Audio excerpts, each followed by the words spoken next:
Hello friends, welcome to our YouTube channel. तो आज हम डिस्कस करेंगे हमारा आज का करंट अफेयर्स। आज हम डिस्कस करेंगे जैसे हमने पहले डिस्कस किया था 15 और 16 दो दिन का करंट अफेयर्स हम आज की तारीख में डिस्कस करेंगे आज की क्लास में। तो हम स्टार्ट करते हैं हमारी आज की न्यूज के साथ। तो आज की जो पहली न्यूज है, पहली न्यूज आती है वीपी सिंह बंदौर से रिलेटेड। वीपी सिंह बंदौर कौन है? तो वो चीज आप याद रखिए कि पंजाब के गवर्नर और एडमिनिस्ट्रेटर ऑफ चंडीगढ़, ये दोनों कौन है? वीपी सिंह। वीपी सिंह को दोनों पोस्ट मिली हुई है। तो वीपी सिंह ने एक एप्लीकेशन लॉन्च करी है जिसका नाम रखा है क्या? CHD Covid. क्या नाम रखा है? CHD Covid. तो इसका मतलब हम बोल सकते हैं वीपी सिंह बंदौर भी क्वेश्चन में पूछा जा सकता है, या फिर ये भी बोल सकते हैं कि Punjab government launched CHD Covid application. Punjab government ने एक एप्लीकेशन लॉन्च करी, क्या नाम से? CHD Covid. इसका मतलब कोरोना वायरस से रिलेटेड जो भी न्यूज है, जो भी अपडेट है, जो भी नोटिफिकेशन आएगा, वो सब कुछ इसमें मिल जाया करेगा पंजाब में। इसी तरीके से अब हम पढ़ते हैं हमारी आंध्र प्रदेश से रिलेटेड। आंध्र प्रदेश ने एक लॉन्च करी है स्कीम, एक योजना लॉन्च करी है जिसको नाम क्या दिया है? Zero interest loan scheme. किसके लिए करी है? कि जो वुमेन्स है, जो महिलाएं हैं, सेल्फ हेल्प ग्रुप यानी स्वयं सहायता समूह, यानी जो खुद वुमेन्स के लिए जो उन्होंने पूरा एक ग्रुप बना रखा है, women's self help group. Women's की सहायता वुमेन्स के द्वारा ही हो रही है इस ग्रुप में, मतलब सारी की सारी वुमेन्स मिलके हर एक महिलाओं के का सहायता करती है। उस तरीके से उनके लिए जीरो इंटरेस्ट लोन स्कीम कराए कि इस पे इंटरेस्ट नहीं लगेगा, उनको लोन भी मिल जाएगा और उनपे इंटरेस्ट भी नहीं लगेगा। तो इस तरीके से बहुत अच्छी स्कीम है। और आंध्र प्रदेश ने, जैसे हमने पहले भी डिस्कस किया है, कुछ कई सारी स्कीम लॉन्च करी हुई, जैसे कुछ हम वापस देख लेते हैं, नाम ही देख लीजिए। पहली बात तो ये कि सेंट्रल लेवल में अगर आपसे क्वेश्चन पूछा जाएगा स्कीम योजनाओं से रिलेटेड, तो जो सेंट्रल गवर्नमेंट लॉन्च करती है उसको तो आप यूं मान के चलिए कि पूरा का पूरा निचोड़ के रख दो। लेकिन अगर स्टेट गवर्नमेंट आपको कुछ स्कीम लॉन्च कर रही है ना, तो क्वेश्चन सिर्फ इतना सा बनेगा कि उस स्कीम का नाम क्या है और किस स्टेट ने उसको लॉन्च किया है। लेकिन अगर आप स्टेट गवर्नमेंट के एग्जाम देते हो तो स्टेट की जो स्कीम्स है वो बहुत इंपॉर्टेंट है। तो याद रखिए कि आप किसकी तैयारी कर रहे हो, उसी हिसाब से पढ़ा जाए। आंध्र प्रदेश ने जैसे अम्मावाड़ी स्कीम लॉन्च करी है, रायतु भरोसा स्कीम लॉन्च करी हुई है, और नाडू नेडू प्रोग्राम भी आंध्र प्रदेश ने ही लॉन्च किया हुआ है। तो इसी प्रकार अब हम बढ़ते हैं हमारी अगली न्यूज की तरफ। तो अब हम बढ़ते हैं हमारी अगली न्यूज की तरफ। जो कि है यूनियन कल्चर मिनिस्ट्री, यानी यूनियन कल्चर मिनिस्टर कौन है? यूनियन कल्चर मिनिस्टर यानी केंद्रीय संस्कृति मंत्री कौन है हमारे? मैंने आपको बताया भी था, प्रहलाद सिंह पटेल। कौन है? प्रहलाद सिंह पटेल। इन्होंने एक ई बुक को रिलीज किया है। उस ई बुक का नाम क्या रखा है इन्होंने? प्रोफेसर बी लाल इंडिया रीडिस्कवर्ड। याद रखिएगा क्योंकि कई बार ऑप्शंस में सिर्फ यहां चेंजेस आ सकते हैं, तो याद रखिएगा क्या नाम रखा है? प्रोफेसर बी लाल इंडिया रीडिस्कवर्ड। अब ये जान लेते हैं हम कि बीबी लाल कौन है। इनकी 100वीं शताब्दी पे यानी 100th बर्थडे पे, यानी 100वां जो इनका बर्थडे था उसको सेलिब्रेट भी किया, और उसकी याद में यानी 100वें बर्थडे पे ही ये बुक को रिलीज किया है। ठीक है, तो ये भी क्वेश्चन बन सकता है, याद रखिएगा। बीबी लाल कौन थे? ग्रेट आर्कियोलॉजिस्ट थे यानी पुरातत्ववेता। ठीक है, बहुत फेमस पुरातत्ववेता थे, बहुत फेमस आर्कियोलॉजिस्ट थे। ये डायरेक्टर जनरल भी रह चुके हैं यानी महानिदेशक भी रह चुके हैं ASI के। अब ASI की फुल फॉर्म क्या होती है? आर्कियोलॉजिकल सर्वे ऑफ इंडिया, यानी भारतीय पुरातत्व सर्वेक्षण के ये महानिदेशक भी रह चुके हैं। और वो कब रहे थे? 1968 से लेकर 1972 तक ये डायरेक्टर जनरल रहे थे ASI के। ठीक है, तो याद रखिएगा। और हाँ, और इनको पद्मश्री अवार्ड भी दिया गया है। कौन सा? पद्मश्री अवार्ड से भी नवाजा गया है, याद रखिएगा। तो इसी प्रकार अब हम बढ़ते हैं हमारी अगली न्यूज की तरफ, जो कि रिलेटेड है कश्मीर सैफरन, यानी कश्मीर का जो केसर है उनको GI टैग मिला हुआ है, यानी जियोग्राफिकल इंडिकेशन में इसको शामिल किया गया है। जियोग्राफिकल इंडिकेशन में इसको शामिल किया गया है, यानी भौगोलिक संकेत इसको इसमें रखा गया है। तो कौन देता है? इसकी जो रजिस्ट्री बनी हुई है GIR, तो वही इसको GI टैग को इसको देती है। तो कश्मीरी सेफ्रॉन को अभी हाल जीआई टैग में रख दिया गया है। और इसी प्रकार अब हम बढ़ते हैं हमारी अगली न्यूज की तरफ। तो अब हम बढ़ते हैं हमारी अगली न्यूज की तरफ। इसके बाद जो न्यूज आएगी इन दोनों के बाद बहुत इंपॉर्टेंट न्यूज है, तो पहले हम ये डिस्कस कर लेते हैं, फिर इसके बाद बहुत अच्छी न्यूज डिस्कस करेंगे। शोभाना नरसिम्हन को American academy of art and science ने इंटरनेशनल ऑनरेरी मेंबर बनाया गया है। क्या बनाया गया है? इंटरनेशनल ऑनरेरी मेंबर यानी अंतरराष्ट्रीय मानद सदस्य चुना गया है, यानी इंटरनेशनल ऑनरेरी मेंबर्स में इलेक्ट किया गया है। किसने इलेक्ट किया गया है? American academy of art and science ने किसको इलेक्ट किया गया है? शोभाना नरसिम्हन को। तो याद रखिएगा। इसी प्रकार हम बढ़ते हैं हमारी अगली न्यूज की तरफ। एडम हैगिनबॉटम को विलियम ई कॉल्बी अवार्ड से नवाजा गया। अब ये जो अवार्ड है ये किसके लिए मिला? हैगिनबॉटम ने एक बुक लिखी है, उस बुक का नाम क्या है? Midnight in Chernobyl, the untold story of the world greatest nuclear disaster. क्या लिखी है? Midnight in Chernobyl, the untold story of the world greatest nuclear disaster. इस बुक के लिए इनको विलियम ई कॉल्बी अवार्ड से नवाजा गया है। तो याद रखिएगा। अब हम बढ़ते हैं हमारी अगली न्यूज की तरफ। तो अब हम बढ़ते हैं हमारी अगली न्यूज की तरफ, जो कि मैंने आपको पहले भी बताया कि बहुत इंपॉर्टेंट न्यूज है। इंपॉर्टेंट किस तरीके से वो हम देख लेते हैं कि नरेंद्र सिंह तोमर, आप जानते हैं नरेंद्र सिंह तोमर के बारे में मैंने आपको बताया, तो इनके बारे में बताइए कि आप कमेंट सेक्शन बॉक्स में इनके बारे में लिखिए कौन है नरेंद्र सिंह तोमर। नरेंद्र सिंह तोमर ने लॉन्च करी है, क्या लॉन्च करा है नरेंद्र सिंह तोमर ने? The Saras collection. क्या लॉन्च किया? The Saras collection. कहां पर लॉन्च किया है?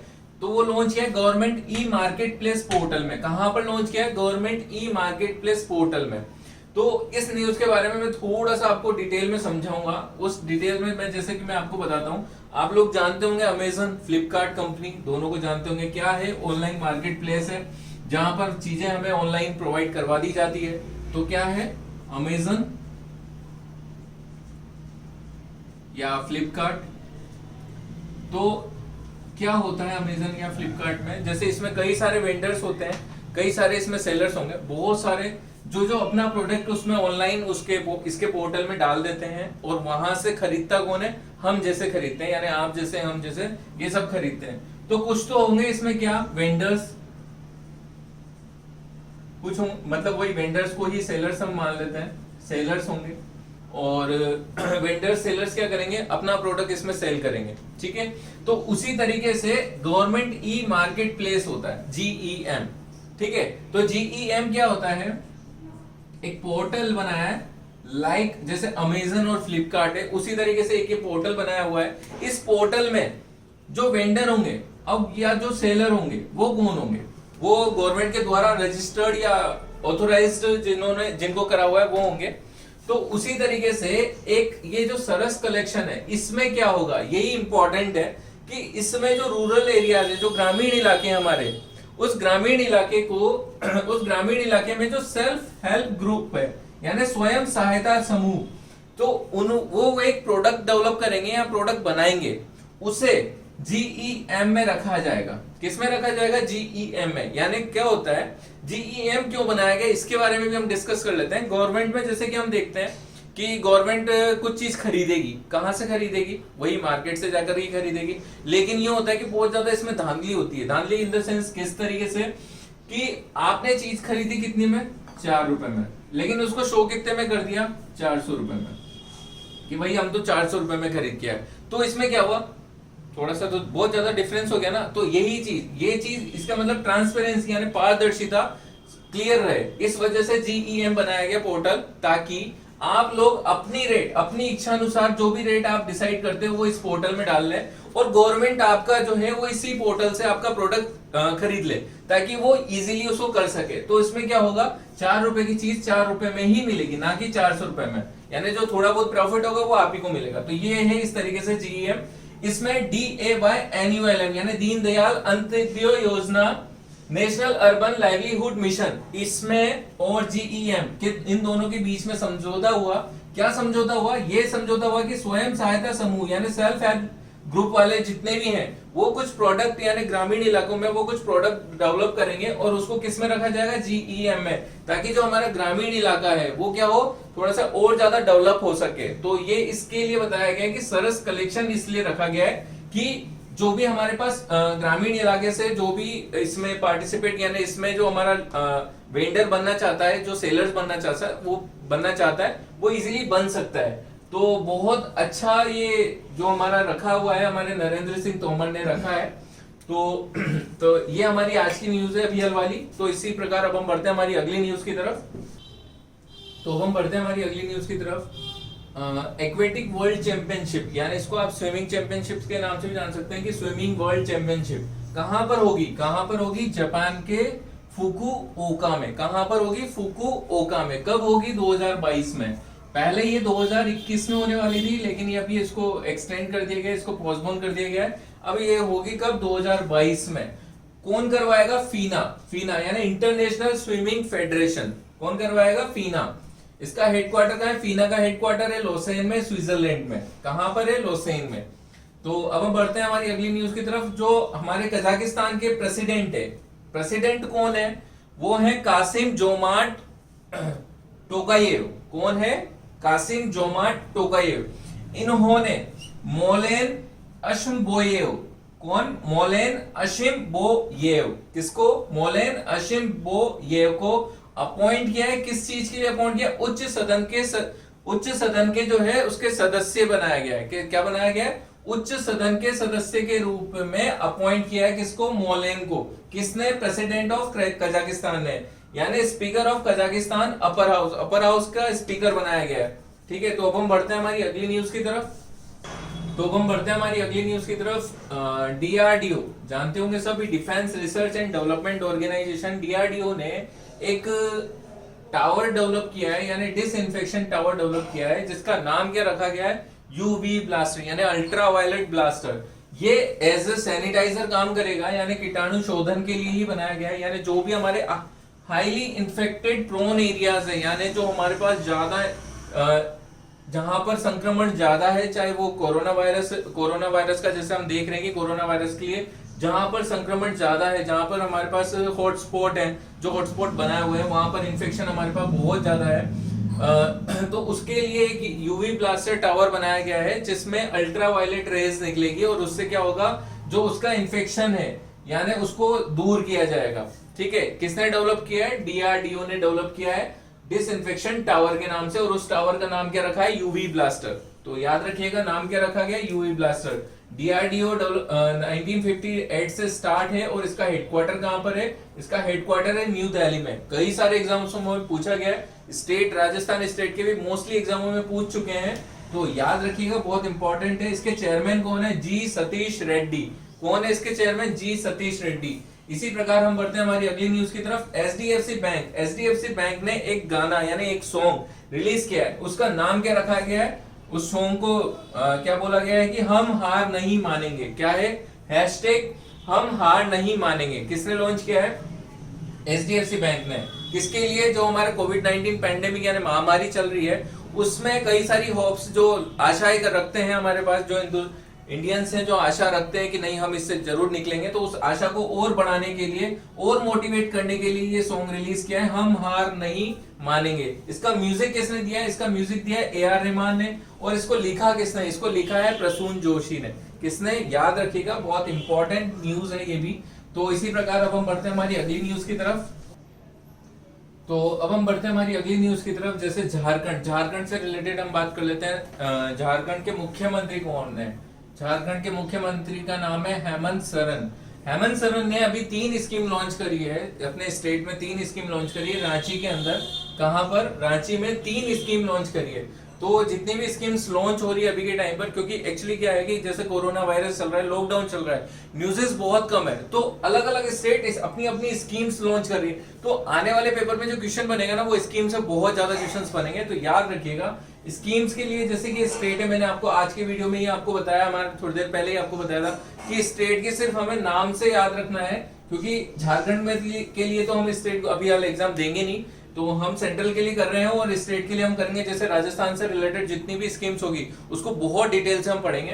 तो अब हम देख लेते हैं तीनों स्कीम का नाम। बिरसा हरित ग्राम योजना, जो पहली स्कीम है वो कौन सी है? बिरसा हरित ग्राम योजना। पहली योजना कौन सी है? बिरसा हरित ग्राम योजना। इसी तरीके से दूसरी दूसरी हमारी नीलंबर पीतांबर जल समृद्धि योजना। कई सारी मूवीज में आपने नाम सुने होंगे, नीलंबर पीतांबर इस टाइप के पहले पुरानी मूवीज में नाम हुआ करते थे, तो याद रखिएगा नीलंबर पीतांबर जल समृद्धि योजना। तीसरी जो न्यूज है वो है वीर शहीद पोटो हो खेल विकास स्कीम। कौन सी है? वीर शहीद पोटो हो खेल विकास स्कीम। अब ये जो तीनों स्कीम लॉन्च करिए, ये करिए कि जो उनके रूरल एरियाज होंगे, यानी जो ग्रामीण इलाके होंगे, ग्रामीण इलाकों को डेवलप बनाने के लिए करी गई है। ग्रामीण इलाकों तक अच्छी अच्छी फैसिलिटीज प्रोवाइड करवाने के लिए, हर एक चीज प्रोवाइड करवाने के लिए ये तीनों स्कीम स्टार्ट करी कि उनको डेवलप करा जाए, यानी ग्रामीण इलाकों को बेस्ट से बेस्ट बनाया जाए। तो उसके लिए जैसे अब हम बढ़ते हैं हमारी अगली न्यूज की तरफ। World snooker champion, world snooker champion ने अभी अपना रिटायरमेंट यानी अपना संन्यास के घोषित कर दिया है, अनाउंस कर दिया है, रिटायरमेंट लेने के लिए बोल दिया गया है। वर्ल्ड स्नूकर चैंपियनशिप किसने? पीटर एब्डन ने। किसने? पीटर एब्डन। ये कहां से हैं? ये हैं यूएसए से। कहां से बिलोंग करते हैं? यूएसए से। तो अब हम बढ़ते हैं हमारी आज की आखिरी न्यूज की तरफ। तो अब हम बढ़ते हैं हमारी अगली न्यूज की तरफ, जो कि है NAM। आप लोग जानते होंगे, नॉन अलाइंड मूवमेंट, यानी जिसको हम बोलते हैं गुट निरपेक्ष आंदोलन। इसकी एक वर्चुअल मीटिंग हुई थी। वर्चुअल आपको पता ही है कि ऑनलाइन एक मीटिंग हुई थी, यानी इसको बोल सकते हैं कि हम ऑनलाइन वीडियो कॉन्फ्रेंसिंग एक मीटिंग हुई थी, जिसमें इंडिया ने भी पार्टिसिपेट किया था। और इंडिया में से किसने पार्टिसिपेट किया था? वो किया था हमारे प्राइम मिनिस्टर नरेंद्र मोदी ने। किसने किया था? प्राइम मिनिस्टर नरेंद्र मोदी ने। तो थोड़ा बहुत हम देख लेते हैं। अच्छा, इस जो मीटिंग हुई थी, मीटिंग की जो थीम थी, सबसे इंपॉर्टेंट ही यही है कि मीटिंग की जो थीम थी वो क्या थी? वो थीम थी यूनाइटेड अगेंस्ट कोविड-19। यूनाइटेड अगेंस्ट कोविड-19, यानी कोविड-19 से बचा कैसे जा सकता है, इससे लड़ा कैसे जाए, ये थीम रखी गई थी। तो नेम के बारे में देख लेते हैं, NAM, उसके बारे में हम देख लेते हैं। 120 डेवलपिंग कंट्रीज इसका पार्ट है। 120 जो हमारी विकासशील जो देश है वो सब इसके पार्ट हैं, वो इससे जुड़े हुए हैं NAM से। इसका हेडक्वार्टर कहाँ है? इसका हेडक्वार्टर है इंडोनेशिया में, सेंट्रल जकार्ता में। कहां पर? सेंट्रल जकार्ता, इंडोनेशिया में। इसके चेयरमैन कौन है? इसके चेयरमैन है इल्हम अलीयेव। कौन है? इल्हम अलीयेव। अभी जैसे जो इस साल जो अभी जो वर्चुअल मीटिंग हुई थी, वर्चुअल मीटिंग में मोदी जी ने पाकिस्तान के खिलाफ पाकिस्तान की बहुत ज्यादा निंदा करी है। पाकिस्तान के खिलाफ ही नरेंद्र मोदी इस पूरी मीटिंग में सबसे ज्यादा बोले हैं, पाकिस्तान के अगेंस्ट ही। तो उसके बारे में कई सारी अभी जो न्यूज में बहुत आया था कि नरेंद्र मोदी ने पाकिस्तान के खिलाफ बहुत कुछ बोला है। तो याद रखिए, ये था हमारा आज का वीडियो। आज हम क्विजेस लेकर नहीं आए हैं, तो आपके लिए जो क्विजेस प्रोवाइड करवा दी जाएगी वो अगले वीडियो में होगी। तो आज के लिए बस इतना ही। अब हम मिलेंगे अगली न्यूज में, अगले न्यूज के साथ कल। ठीक है, थैंक यू सो मच।